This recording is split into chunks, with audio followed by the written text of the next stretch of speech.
Hey guys, Youngblood with you, and if you haven't played in the PTU yet for 3.4, the Anvil Hawk is now in-game, assuming that you own one. Now, I was able to get one of my org mates, STLYfi, to pull one for me, and I wanted to go ahead and give him a quick shout-out because we spent about 2 hours trying to meet up in the verse last night, fighting through crashing and anything possible that could go wrong, but I finally got in one, so STLYfi, thank you. Anyways, I was able to finally fly the ship, and it's really a pretty great little vehicle overall. You know, we know it comes with 6 size 1s, with the current loadout being 4 M3As and 2 distortion cannons, and it also comes with an EMP and a prisoner holding cell. But as far as the ship itself is concerned, from a flight perspective, it kind of flies like a dream. It accelerates very well, while nothing like a Herald or a Razor, but for a combat ship, it's very impressive. The top speed in SCM comes in at 275, and it can afterburn up to 1,235 meters per second in cruise. That puts its SCM ahead of the Avengers and on par with the 300s and just a hair behind the Gladius, with the cruise speed being equal to the Gladius but behind the Avenger and actually ahead of the 300. The acceleration is one of the keys here, though, because while something like an Avenger may be faster at top speed, this ship is accelerating better. At least it feels that way.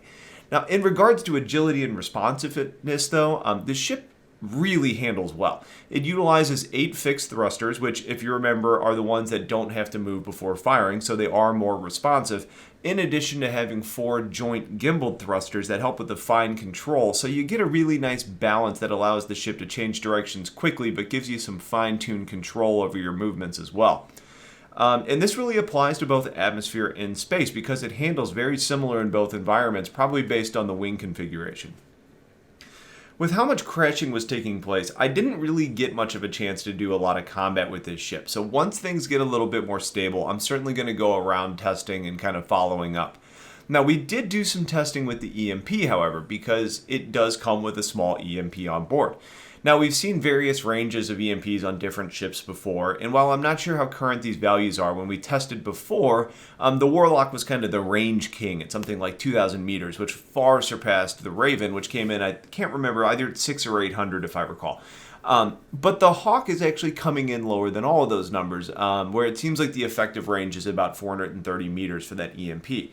Now, as far as how much impact it actually has, I was testing on a Phoenix. It drains a fully shielded Phoenix to only about 84% shields remaining, so it's only taking off 16% of the shields. However, once the shields are powered down, it's actually going to completely kill power to the ship, which is pretty impressive when you start talking about a ship of that size. So I think that really seems to indicate that your best approach, if you're wanting to utilize the EMP, would be to hit your target with a combo of distortion and laser weapons to get the shields down to somewhere in the 20% remaining category, then fly in with the EMP charge to unleash.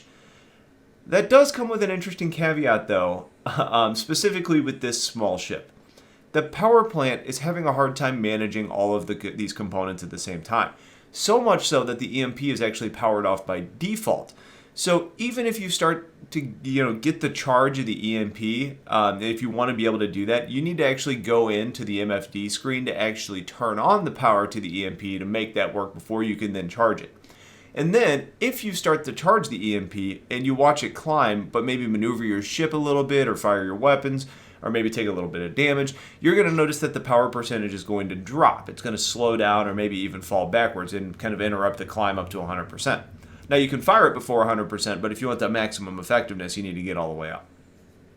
Basically, what that means is that if you're wanting to utilize the EMP on the Hawk, it's really best in situations where you're not needing your shields to recharge, your weapons to fire, or for you to make aggressive flight corrections, which is complicated if you're trying to wear down shields to use this little EMP to give you the desired result.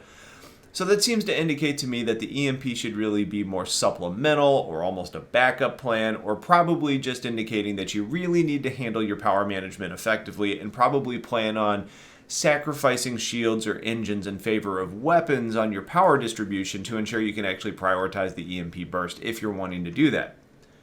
Now, as far as the design, the ship is cool, and it almost reminds me of something out of Stargate. It's kind of like the big pyramid head guy from Silent Hill, but either way, it's kind of a radical design for an Anvil ship, and I like that.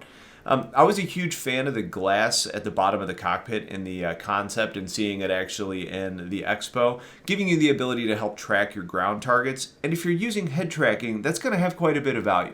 So you can kind of fly parallel to the ground without having to actually keep pitching up like you would in another ship.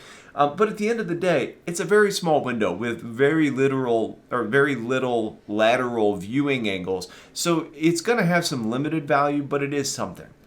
Now, the prisoner cell at the back is actually kind of creepy because once you go in, it's very much like a coffin. And I would not want to be locked up in one of those.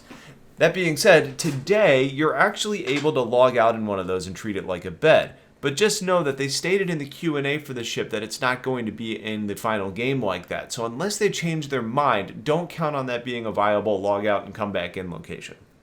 Overall, though, it's a fun ship. It seems like a decent fighter. It flies like a dream. It has some nice tricks up its sleeve, so I'm pretty darn happy with the way that it turned out. So if you guys have questions about it, please ask. Otherwise, appreciate you guys watching. Stay tuned for a lot more coming your way soon. Have yourselves a wonderful day, and take care.